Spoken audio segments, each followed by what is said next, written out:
Good morning! Grabe, na-excite ako today kasi this is the day na sa awa talaga ng Panginoon ay mag-uumpisa ng mag-settle ang aming buhay dito sa Dubai. So, andito ako ngayon sa aming bahay sa Dubai. Tingnan niyo yung view ko. Hindi to hambog-hambog ha. I'm just excited at I'm happy to share sa nangyayari sa buhay namin dito sa Dubai.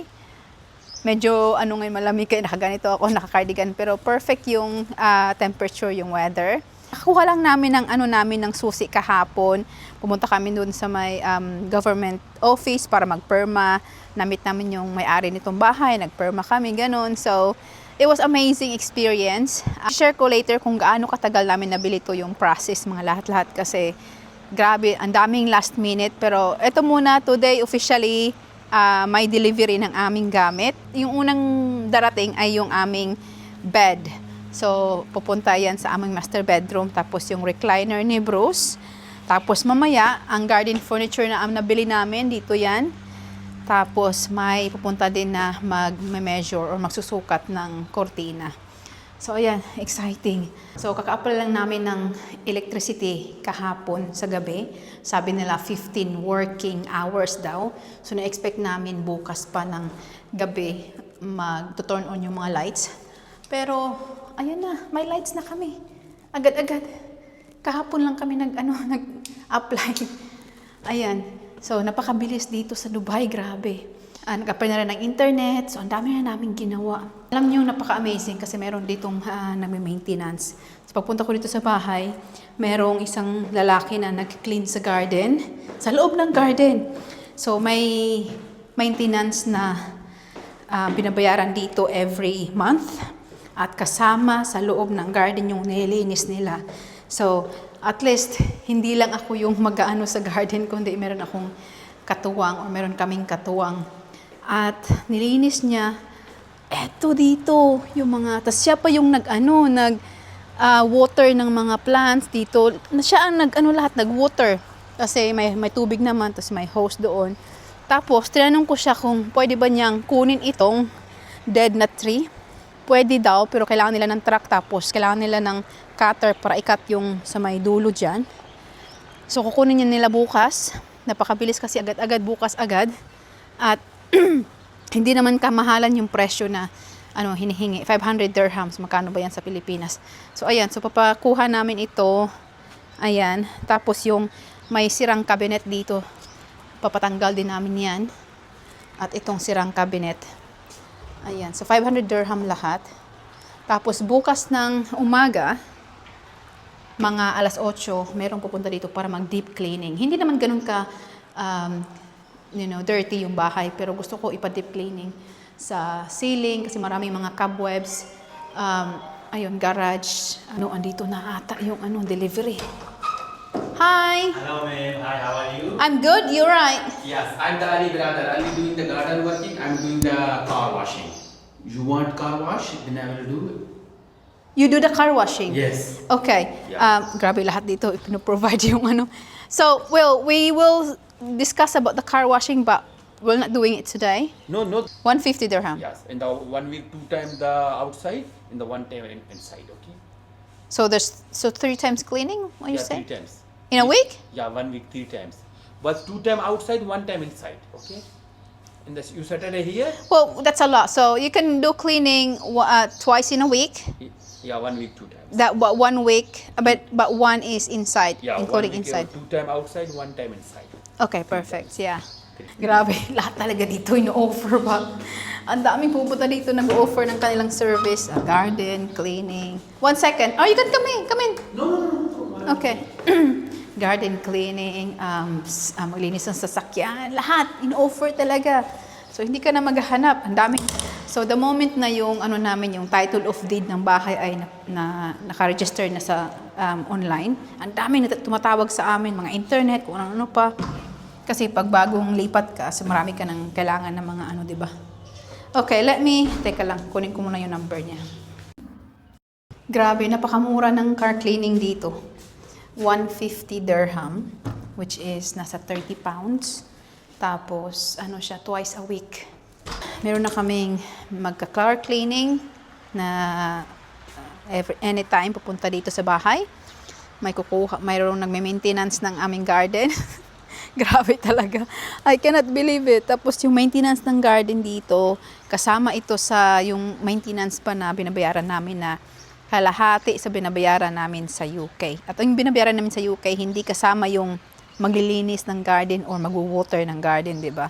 So, tapos kung gusto ko siyang or gusto namin na ayusin yung garden, tutulong siya. Pero siyempre bibigyan din namin siya ng bayad.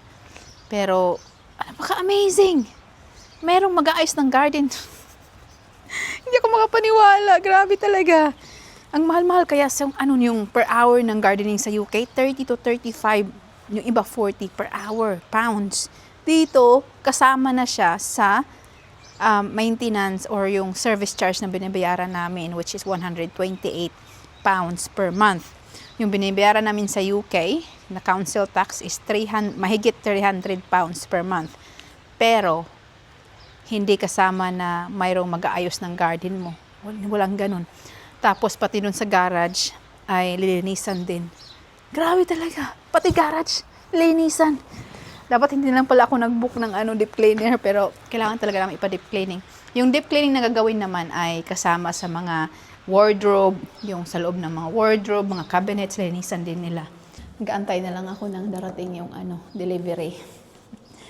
So, hopefully, magiging smooth yung pag-akyat nila ng mga gamit kasi ang lalaki ng mga binili namin gamit. Hindi naman kalakihan yung bahay. Pero alam nyo, masaya ako sa nabili namin. Pati si Bros, masaya siya, yung mama ni Bros. Na-feel niya na maganda yung bahay. Komportable. Tapos, yun nga, binili namin, alam nyo, binili namin itong bahay na to. Hindi namin na-check yung loob. Kasi walang susi noon. Ang nakita lang namin is yung garden. Tapos naharap siya ng lake. Yun ang dahilan kung bakit binili namin ang bahay. Ito na yung mga furnitures. Oh my goodness. Grabe, nakaka-excite. How many people more coming? 2 of them. So there's 5 of you. Ayan, papasok na nila yung mga gamit. So, 5 sila na magdi-deliver kasi bed lang naman to, tsaka recliner board. Napakalaki kasi ng headboard. Napakabigat. Huh? No, we actually have something for the window. You have? Yeah. Oh my gosh, this is all your bed. Yeah, it's 7 pieces, the bed. Oh my gosh. I know. It's massive. Come get the chair out. I want the chair. You want to sit down already? Oh, sorry. Oh, here comes the chair. There we go. Look at the guy. It's the guy doing the bin. Chairs downstairs. In the Ito na yung recliner. There it is. First time namin na bumili ng mga brand new lahat. Yan yung pinakamalaki. Yung headboard. Look at the headboard. It's so huge. Oh no. Oh no.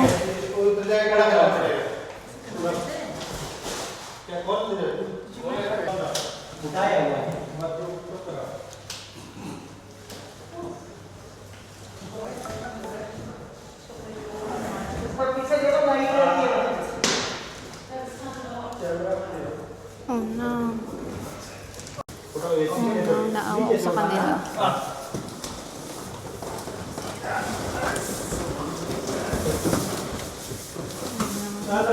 Sobrang laki kasi neto.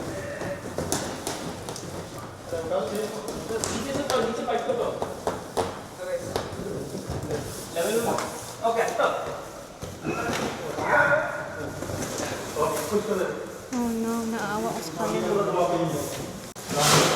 Okay.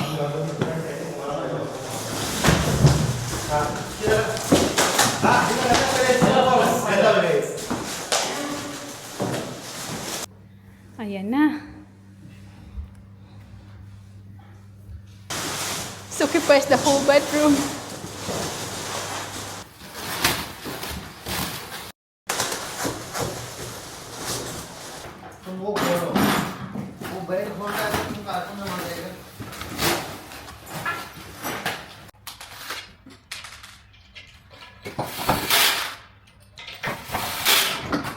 Ayan na yung mattress din.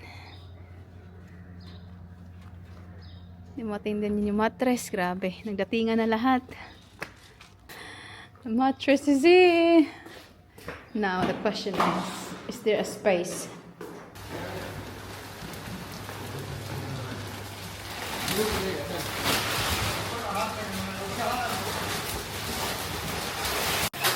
Put the mattress there. Is that okay?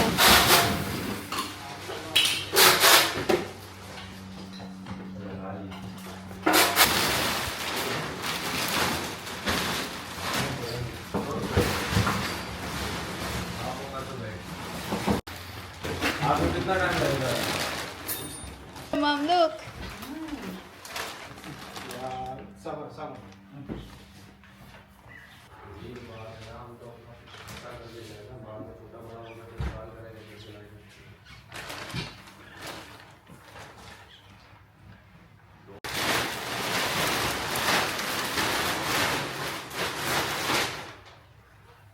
Perfect.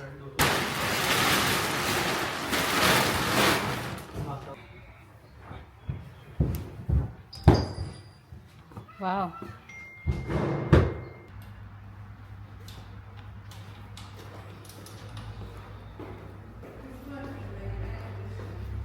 Yeah, it's working. Look at you. Wow. Cortina.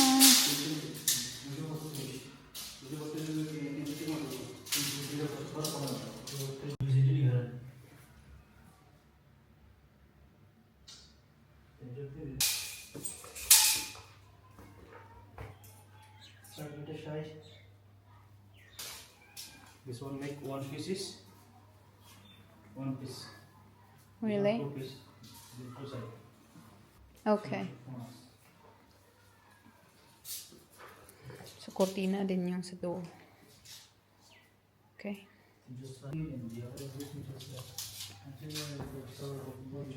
At eto na yung panghuling stage kung saan namimili ako ng kortina. So, pinipili mo yung texture, yung style, yung kulay, composition. So, medyo matagal kang makapamili dahil sa dami nga ng option din na dinala nila. So, namimili ako nung sa kortina at saka yung sa share. Yung share is yung nasa pang-una talaga na puti ang kulay. So, pinipili mo rin yung texture ng yung puti na kulay na kortina. So, medyo matagal talaga makapamili. Lahat naman maganda eh. Pero, again, pag marami kang option, mas matagal talaga ang pilian. At si Bruce din wala dito dahil hindi pa kami nakalipat this time. So, every fabric na gusto niyang kulay ay pinipicturan ko, sinesend ko sa kanya, tapos check ko din yung Pinterest. So, medyo matagal ka akong nakapamili dito. But in the end, hindi naman naabutan ng super late or gabi na nakauwi ang mga tao na nag-aasikaso sa amin. So, ayun ang nangyari sa aming araw. Sa first na delivery ng mga gamit dito sa aming bahay sa Dubai. Salamat sa panunood at pagsubaybay sa aming bahay sa Dubai. Settling in Dubai. See you next time. Huwag niyo pong kalimutan pala na isama ang Panginoon sa bawat ginagawa niyo at huwag niyo kalimutang pasalamatan in the end of the day. Bye!